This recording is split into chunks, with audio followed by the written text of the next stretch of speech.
Yan, gusot. Kaya iwasan nyo ba yan? Yan. Yan ang magkakaproblema sa makina. Pasilip mo na likod, boy.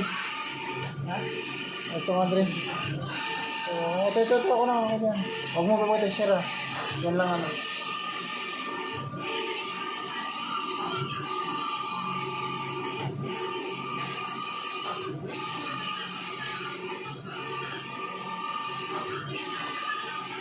Kaya iwasan ko sa alak ko.